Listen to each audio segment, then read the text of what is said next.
siempre tuvo, aún desde los tiempos en que recién se comenzaba a luchar contra estos flagelos, medidas que hacían que no fuera un paraíso fiscal. Por ejemplo, el Uruguay siempre tuvo, desde los comienzos del gobierno del Frente Amplio, en el primer gobierno, y concretamente en 2006, cuando hizo la reforma tributaria, un impuesto a la renta de los no residentes.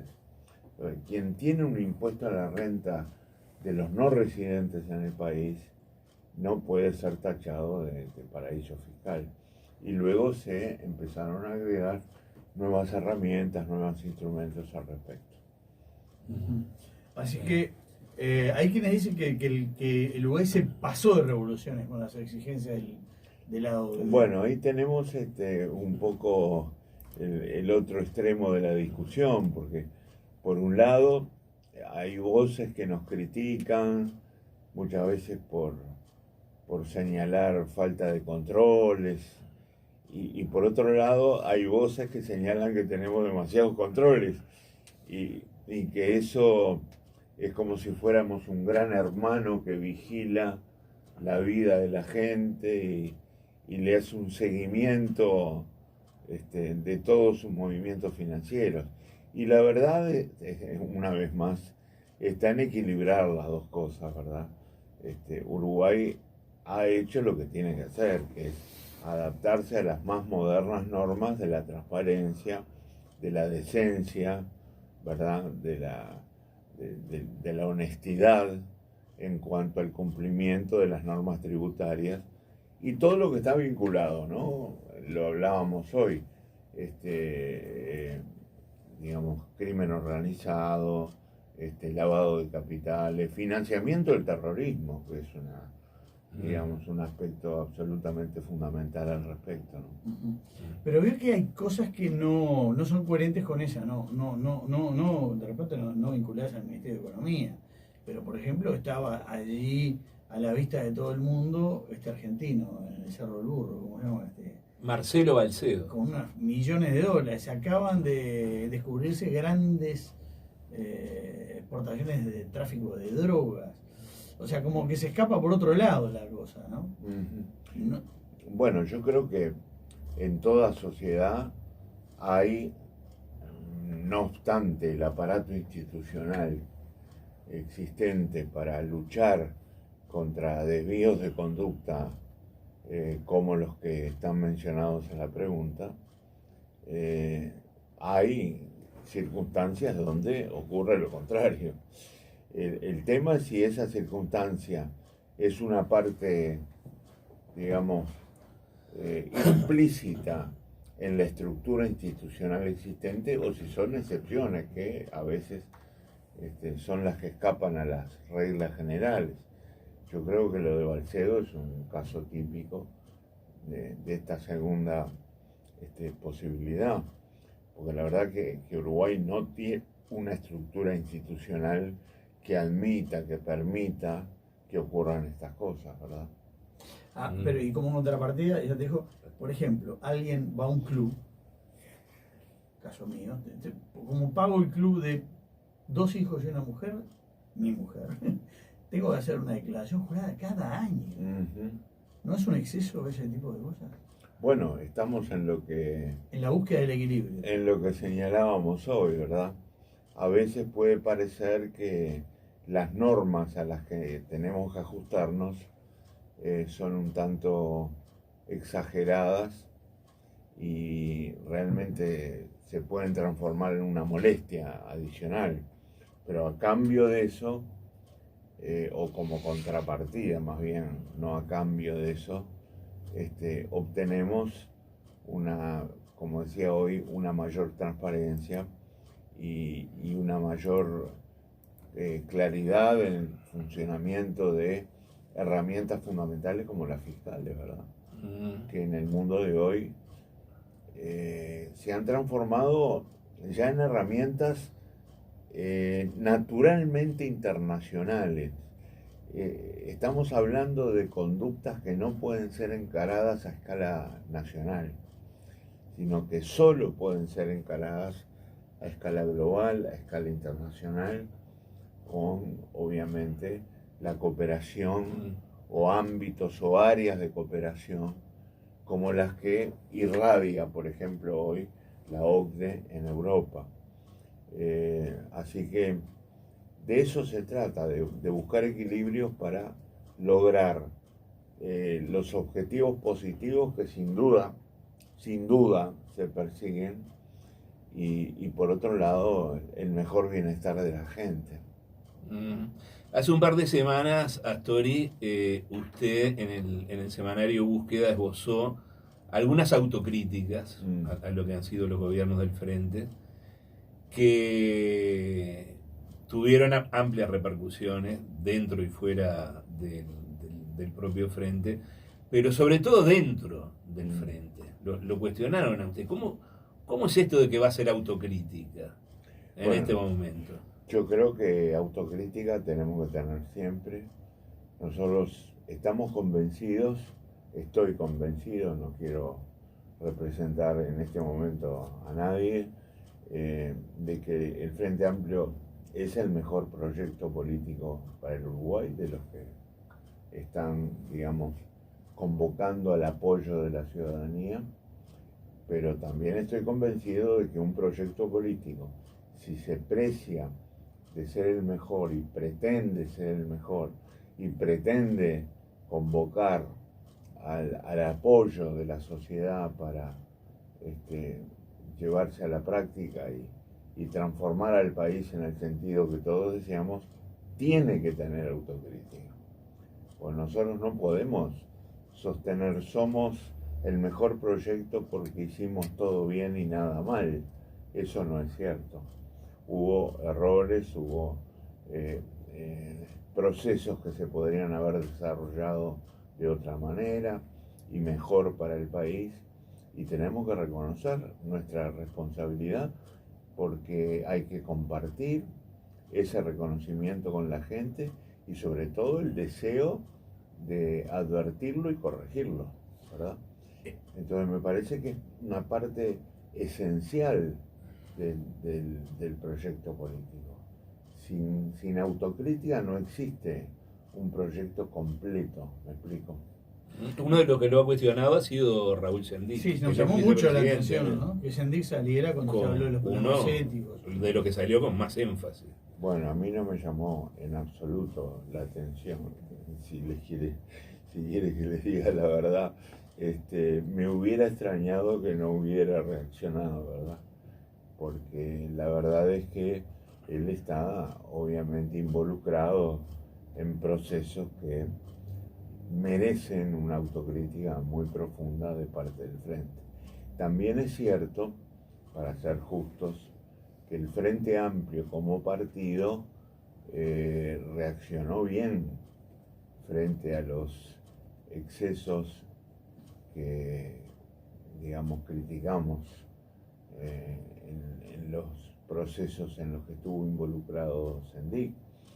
Eso con el diario del lunes. Usted ya había advertido antes, ¿no? A usted ya no le gustaba primero el plenario lo apoyó, forma. después fue el Tribunal de Conducta Política, gracias a los viejos de la tribu, por decirlo respetuosamente, del Tribunal de Conducta Política. Me estaba refiriendo a eso precisamente. Yo creo que funcionó el órgano que tenía que funcionar, que era el Tribunal de Conducta Política, y se desarrolló el proceso que tenía que desarrollarse, que era precisamente la actuación del plenario sobre la base de un informe que fue lapidario, ¿no?, de parte del Tribunal de Conducta. ¿Y usted quiere que todo este caso Sendic le hizo un daño electoral importante al Frente? Lo que se llama los desencantados tiene que ver en buena medida con... Bueno, yo creo que impacto ha tenido. ¿Cuál es la fuerza definitiva y final del impacto respecto a este proceso electoral? No soy capaz de medirlo. Sí, la dimensión. Pero se sabe que el Frente hasta ahora por lo menos ha perdido votos, que han tenido diferentes destinos.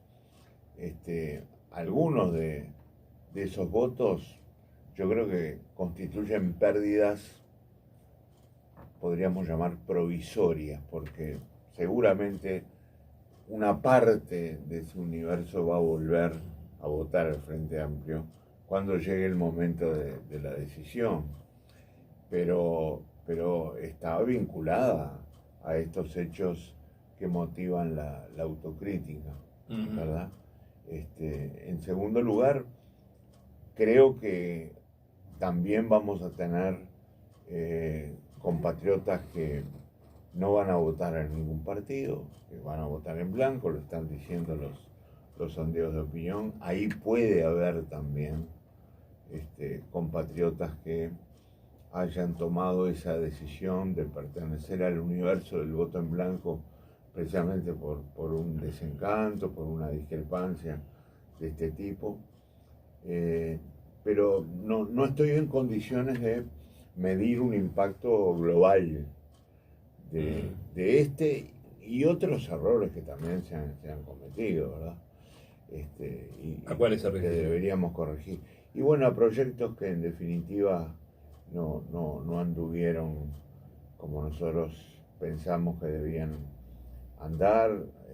El proyecto de la regasificadora, toda la experiencia de Aratiri, que también le costó al país un esfuerzo muy grande en materia de trabajo que se frustró al final. Y hay un juicio pendiente, además.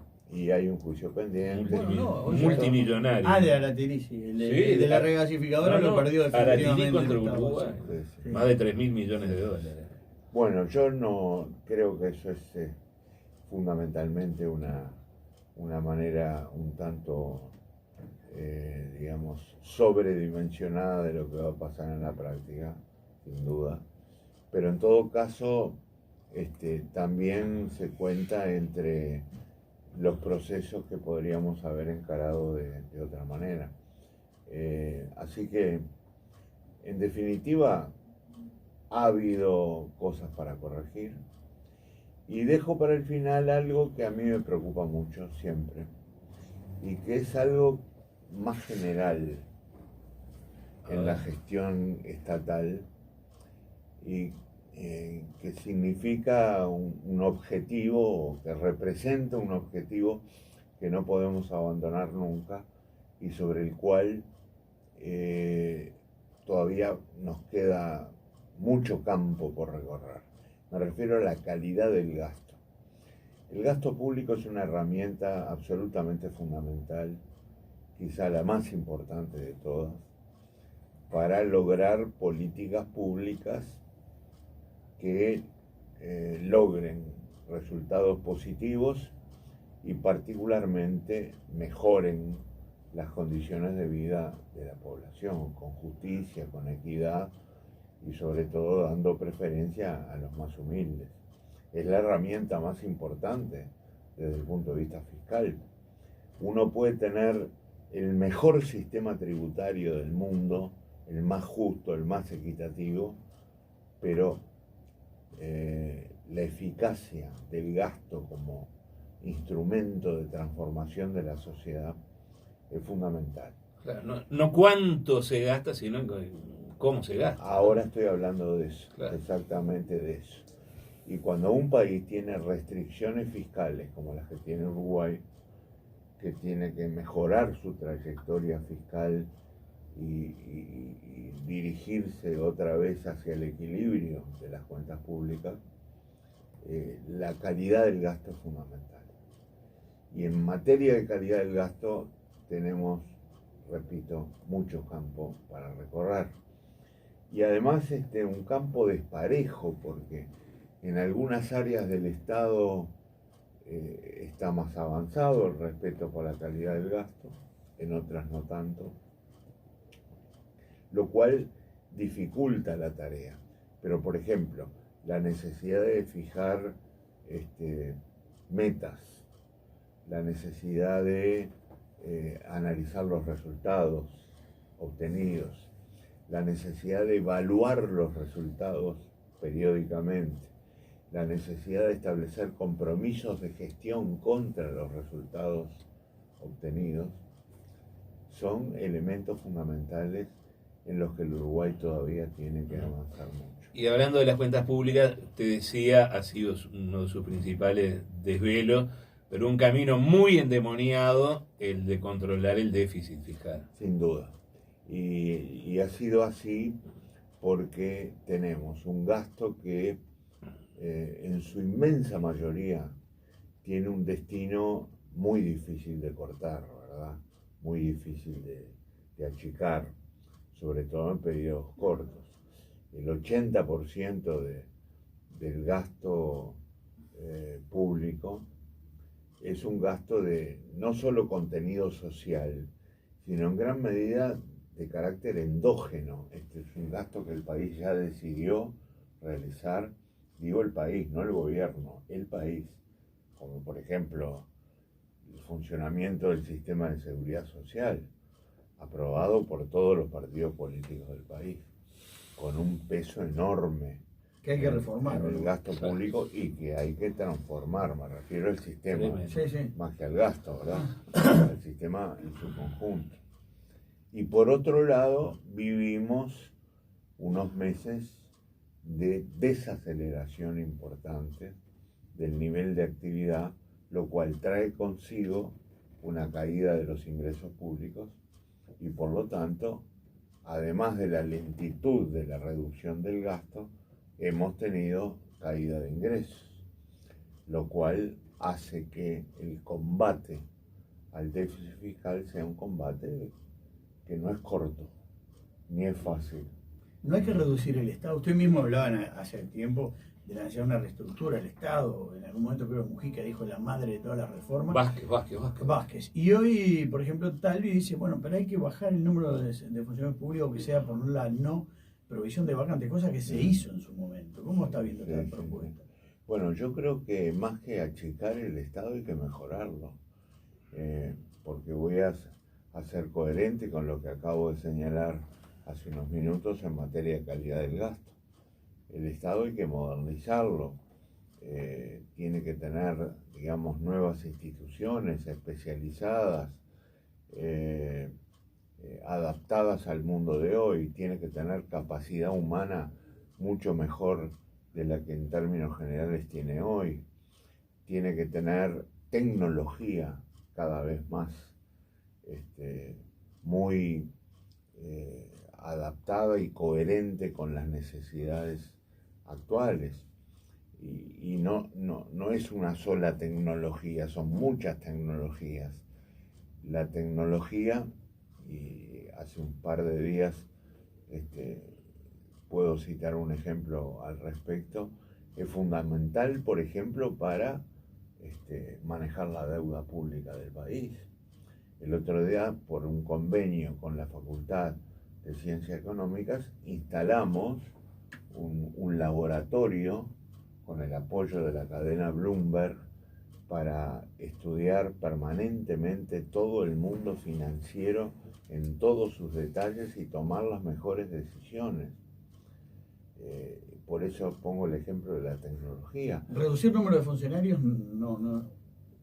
Reducir el número de funcionarios tiene que ser un proceso que vayamos adoptando lentamente, pero no puede desacompasarse de, digamos, los avances que podamos ir logrando en materia de calidad de la gestión, sin duda. Yo no comparto esos enfoques que dicen, bueno, vamos al barrer, a dejar sin efecto o a reducir la plantilla de funcionarios públicos que hoy tiene el Estado, porque muchas veces los aumentos que ha tenido esa plantilla han sido en áreas donde la propia sociedad pedía más funcionarios. Estoy hablando de la educación, estoy hablando de la seguridad, estoy hablando de la salud pública. Entonces no se puede señalar, acá vamos a cortar de modo de ahorrar tantos miles de millones de dólares, porque eso solo se puede conseguir en cortos lapsos, generando más problemas que los que se quieren solucionar. Entonces, a largo plazo, yo estoy de acuerdo que va a haber un volumen de funcionarios menor al que hoy tenemos.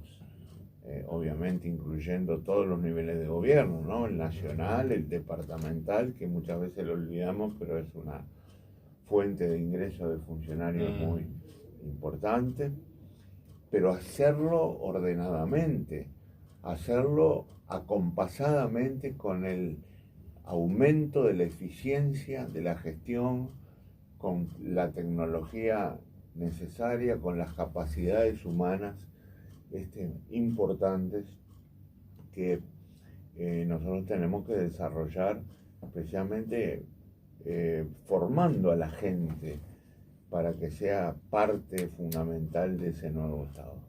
Los otros días nos decía aquí en el programa el economista Javier de Aedo que este 5% de déficit fiscal que deja el gobierno no le va a dejar otra alternativa al gobierno que venga, sea del color que venga, que hacer un ajuste. Sí, yo estoy en desacuerdo con esa afirmación que ya le he escuchado al economista de Aedo, que va más allá de eso, porque el economista de Aedo quiere aumentar impuestos y quiere aumentar un impuesto que es el más injusto de todos, que es el IVA, ¿verdad? El IVA no mira capacidades contributivas, el IVA lo paga el ciudadano que está en los quintiles o en los deciles más altos de ingreso de la población, y lo paga el más humilde, ¿verdad? Así que yo discrepo totalmente, porque Uruguay tiene otros caminos para ir combatiendo, reconozco que lentamente, el déficit fiscal. Pero ahí hay que tener en cuenta algo que quienes proponen el ajuste no tienen en cuenta nunca, por lo menos yo no escucho que lo reconozcan, que es la tremenda solvencia financiera que tiene Uruguay. Solvencia financiera conseguida por la administración de las finanzas públicas y el manejo de la oficina de deuda que hemos tenido durante 15 años en el Ministerio de Economía, llegando a las reservas internacionales más altas de nuestra historia y al mismo tiempo llegando a tener la mitad de la deuda prácticamente en moneda nacional, llegando a tener el 95% de la deuda a tasa de interés fija, o que ocurra lo del otro día. El otro día nosotros colocamos un bono a 2055 que cotizaba 117 sobre la par. ¿Me explico? A 2055, pagando una tasa de interés de 4%. Repito, un bono que vence en 2055. ¿Cuántos países en el mundo hay hoy que puedan darse el lujo de hacer esa operación?